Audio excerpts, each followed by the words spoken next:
Hollywood is indelibly printed in our minds as the go-to place for entertainment, and has been for decades.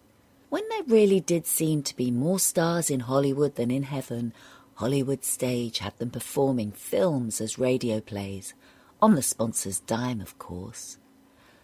The Hollywood ringmaster himself, Cecil B. DeMille, unveils the treasures and the stars for you, right here. And now, our producer, ladies and gentlemen, Mr. Cecil B. DeMille.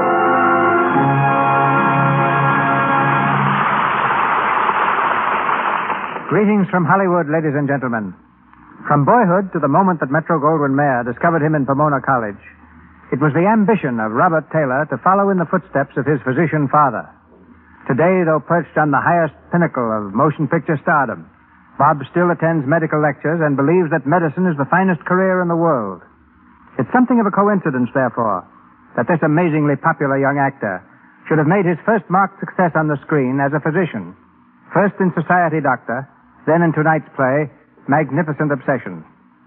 Bob's father was a country doctor who left his son little more tangible than his books and a creed of life.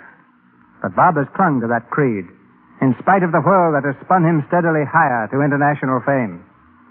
Written by Hugh Walpole, the words are, "Blessed be all sorrows, torments, hardships, endurances that demand courage. Make of me a man, to be ready for everything. Love, friendship, success, to take it if it comes, to care nothing if these things are not for me. Make me brave." Magnificent Obsession was written by Dr. Lloyd C. Douglas, who speaks to us later. Playing opposite Robert Taylor, currently seen in Personal Property, and whom we hear shortly as Bob Merrick, is Irene Dunn in the role of Helen Hudson.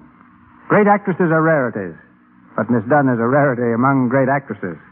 Superb in drama, brilliant in song, she has in the last few months shown the world a brand of refreshing comedy which has proved her one of Hollywood's most versatile divinities.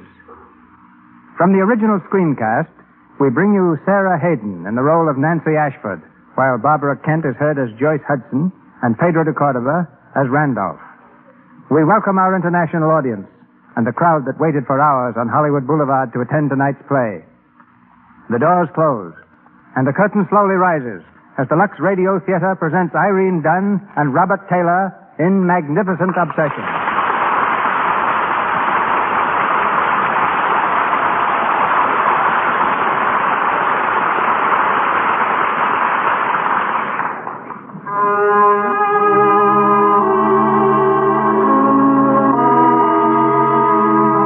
Dr. Wayne Hudson, an eminent brain specialist, died one midsummer evening.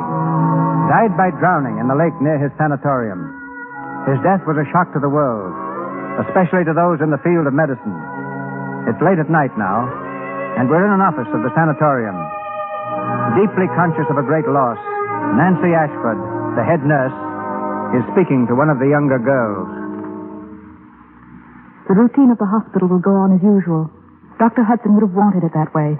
Yes, Mrs. Ashford. Have the other nurses take their regular room assignments for the night. Tell them to be especially careful not to disturb the patients. Yes, ma'am. Oh, Evelyn. I can't help it. Everyone loved him so. He was so kind. I know, dear. But we have a hospital to take care of. Patients who need us. Yes, ma'am. I want you to take room 417 tonight. Robert Merrick? Yes. I won't. I can't. Evelyn. It was his fault Dr. Hudson died. It was all his fault. You don't know what you're saying. I do. If we'd had the full motive for the doctor, he'd have lived. But we didn't have it. It was being used. Stop it. It was on the other side of the lake being used to save Bob Merrick. Bob Merrick! Evelyn, stop it. He lived, and the doctor had to die. You mustn't feel that way. It wasn't Robert Merrick's fault. It wasn't anyone's fault. I know you feel badly. We all do. It's just the way things happen sometimes.